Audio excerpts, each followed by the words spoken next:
Hello, my dear student. Now we are going to discuss solution. Solution में discuss करेंगे differentiation in freezing point. When a non-volatile solute is added to pure solvent, then it decrease its freezing point. This decrease in freezing point is called diffraction in freezing point. कह रहा है जब कोई non volatile solute आपका pure solvent में add किया जाता है तो वो सॉल्यूट क्या करता है, फ्रीजिंग पॉइंट को डिक्रीज कर देता है। इसी डिक्रीजिंग फ्रीजिंग पॉइंट को हम बोलते हैं डिफ्रेशन इन फ्रीजिंग पॉइंट। तो डिफ्रेशन इन फ्रीजिंग पॉइंट को हम डेल्टा टी एफ से रिप्रेजेंट करते हैं। तो ये होता है T1 माइनस T2। हाँ, T1 आपका प्योर सॉल्वेंट का, जैसे आपका वाटर सॉल्वेंट है तो 0 सेंटीग्रेड उसका क्या होगा, फ्रीजिंग पॉइंट होगा, और T2 आपका सॉल्यूशन का फ्रीजिंग पॉइंट है। इस प्रकार से हम freezing point depression freezing point delta T F निकाल सकते हैं।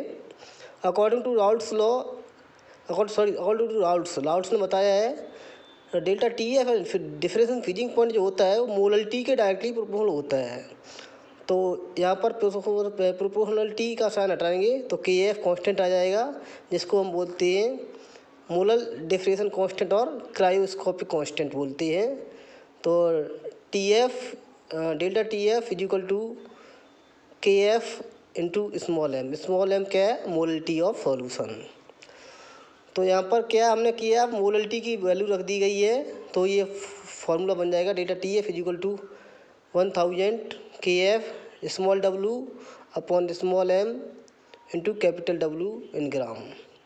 यहाँ पर आपका के एफ तो मालूम ही कांस्टेंट है, small W gram weight of solute है, small M molecular mass of solute है, और कैपिटल डब्लू आपका क्या है, ग्राम वेट ऑफ सॉल्वेंट है। एबनॉर्मल कॉलिगेटिव प्रॉपर्टी,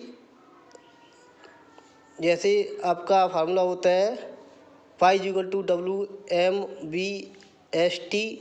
यहाँ पर ये पाई क्या है, आपका ऑस्मोटिक प्रेशर है, ये आपका सॉल्यूट का ग्राम वेट है, ये मोलर मास सॉल्यूट का है, V वॉल्यूम सॉल्यूशन का है, S सॉल्यूशन कांस्टेंट है, T आपका क्या है, टेम्परेचर है।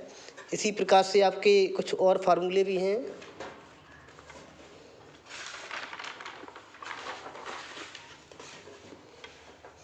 इसी प्रकार से हम ले सकते हैं यहाँ पर delta P upon P not, यहाँ पर W into M upon M into W. यहाँ पर क्या एक स्मॉल डब्ल्यू कैपिटल डब्ल्यू है, एक कैपिटल M एक स्मॉल M है। यहाँ पर क्या ये वेट ऑफ सॉल्यूट है, ये कैपिटल W क्या है, वेट ऑफ सॉल्वेंट है, स्मॉल W का वेट ऑफ सॉल्यूट है, ये molar mass of capital M क्या है, मोलर मास ऑफ सॉल्यूट है, सॉरी सॉल्वेंट है, ये मोलर मास ऑफ सॉल्यूट है स्मॉल m। इस प्रकार से डेल्टा टी एफ का फार्मूला ये हो जाएगा, डेल्टा टी एफ अभी मैं तो बताया formula 1000 into K V into small W upon small M into capital W. तो यहाँ पर सब में क्या आ रहा है, अपॉन में स्मॉल एम आ रही है। तो यही आपकी कॉलिगेटिव प्रॉपर्टी जो डेल्टा यानी स्मॉल एम पे डिपेंड करेगी कॉलिगेटिव प्रॉपर्टी, यानी डेल्टा एक्स को डिपेंड करता है, कॉलिगेटिव प्रॉपर्टी को डिपेंड करता है, वो इन्वर्सली प्रोपोर्शनल किसकी होती है, मास की। मोलर मास की क्या होती है, इन्वर्सली प्रोपोर्शनल होती है कॉलिगेटिव प्रॉपर्टी। देख रहा है वैन आइदर डिसोसिएशन और association of solute is takes place then colligative property in solution gets increase और decrease then and called abnormal colligative property. ये कह रहा है ये जो मोलर मास है, ये अगर ये सॉल्यूशन डिसोसिएशन होता है एसोसिएशन होता है, अगर डिसोसिएट होगा तो ये अगर ये डिसोसिएट होगा तो ये कॉलिगेटिव प्रॉपर्टी क्या करेंगी, ये मोलर मास आपका घटेगा तो कॉलिगेटिव प्रॉपर्टी बढ़ेंगी, और ये एसोसिएट होगा तो कॉलिगेटिव प्रॉपर्टी क्या होगी, बढ़ेंगी। ये बढ़ेगा तो ये घटेंगी, ये कह रहा है। यानी इस पर डिपेंड करती कॉलिगेटिव प्रॉपर्टी। अगर डिसोसिएशन हो रहा है तो मोलर मास कम होगा, यानी कॉलिगेटिव प्रॉपर्टी आपकी क्या होगी, बढ़ेंगी। ये घटेगा तो ये बढ़ेगा, उल्टा है, इन्वर्सली प्रोपोर्शनल है। अगर एसोसिएशन हो रहा है तो एसोसिएशन का ये बढ़ेगा तो ये घटेगी, यानी कॉलिगेटिव प्रॉपर्टी घटेंगी, यहाँ पर घट रही हैं। इसी प्रकार से तो कॉलिगेटिव प्रॉपर्टी इन डेल्टा इन कॉलिगेटिव प्रॉपर्टी का रिप्रेजेंट करता है एबनॉर्मल। एबनॉर्मल कॉलिगेटिव प्रॉपर्टी जो होती हैं वो कैसे निकाली जाती है, I into normal normal colligative property delta, यानी आई यहाँ पर आपका क्या वांटा फैक्टर है, तो वांटा फैक्टर का मल्टीप्लाई कर दिया जाता है एबनॉर्मल कॉलिगेटिव प्रॉपर्टी में। जैसे ही आपकी एबनॉर्मल कॉलिगेटिव प्रॉपर्टी है, sorry normal colligative property abnormal निकाल है दी गई, तो इसमें आई का मल्टीप्लाई कर दिया जाएगा। अगर इसमें है तो इसमें भी आई का मल्टीप्लाई कर दिया जाएगा। इस प्रकार से नॉर्मल में क्या है, आई का मल्टीप्लाई करने से एबनॉर्मल कॉलिगेटिव प्रॉपर्टी निकल आती है। एबनॉर्मल कंडीशन दी गई होगी सॉल्यूशन में तब ये अप्लाई होगा। तो आई जो होता है, I is equal to delta abnormal upon delta abnormal delta के कॉलिगेटिव प्रॉपर्टी, यानी colligative property abnormal upon colligative property normal. इसी प्रकार से मोलर मास नॉर्मल का अपन मोलर मास एबनॉर्मल का इसी यही लगा दिया फार्मूला। ये यहाँ पर क्या इन्वर्सली प्रोपोर्शनल हो गया इसके, इसलिए इन्वर्सली लगा दिया है।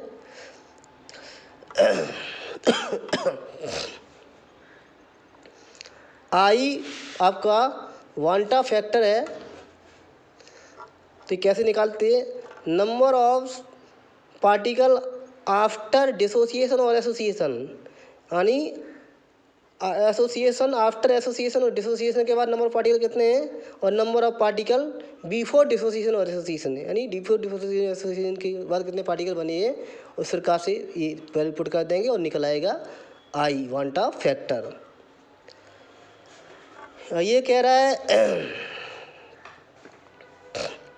If dissociation takes place,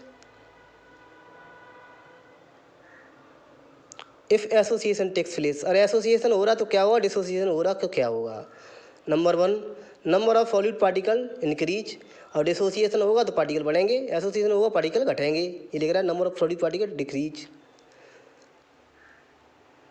normal colligative property delta ये इंक्रीज होंगी अगर एसोसिएशन हो रहा है, सॉरी डिसोसिएशन हो रहा है तो इंक्रीज होंगी, एसोसिएशन होगा डिक्रीज होंगी।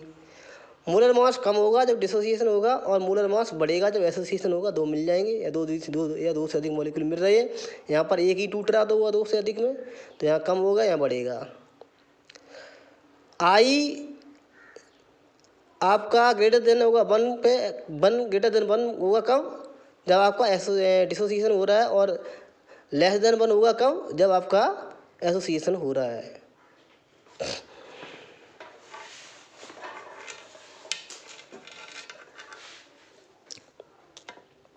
फॉर 100% डिसोसिएशन, तो 100% डिसोसिएशन होगा तो आई जो होगा वो number of particle obtain from 1 mole of solute, तो 1 मोल ऑफ सॉल्यूट से कितने पार्टिकल मिले उसी के बराबर आई होगा अगर 100% डिसोसिएशन हो रहा है, कंडीशन दी गई होगी। तो आई जैसे NaCl है तो यहाँ पर आई इक्वल टू 2 हो जाएगा, क्योंकि दो पार्टिकल मिलेंगे 1 मोल से तो 2 हो जाएगा। यहाँ पर CaCl2 है तो आई इक्वल टू 3 हो जाएगा, 3 पार्टिकल मिलेंगे 1 मोल से। तो 100% जब 100% डिसोसिएशन नहीं हो तो वहाँ पर क्या डिग्री ऑफ डिसोसिएशन दी गई होगी आपको क्वेश्चन में, तो नया फार्मूला लगे I equal to 1 + n-1 alpha, alpha ये डिग्री ऑफ डिसोसिएशन दी गई होगी, और ये नंबर ऑफ पार्टिकल है, एन क्या है number of particle from obtain from 1 mole.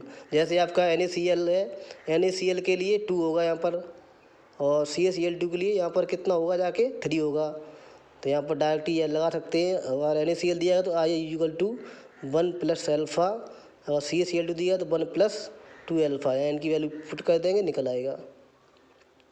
If 100% association takes place, 100% association हो रहा है तो आई इक्वल टू 1/n, ये लग जाता है फार्मूला। n यहाँ का number of solid particle solid molecule associate, जैसे n इक्वल टू 2 ये फॉर डायमर के लिए तो आई इक्वल टू 1/2 हो जाएगा। इसी प्रकार n इक्वल टू 3 तो डायमर के लिए आई इक्वल टू n/3 हो जाएगा, सॉरी आई 1/3।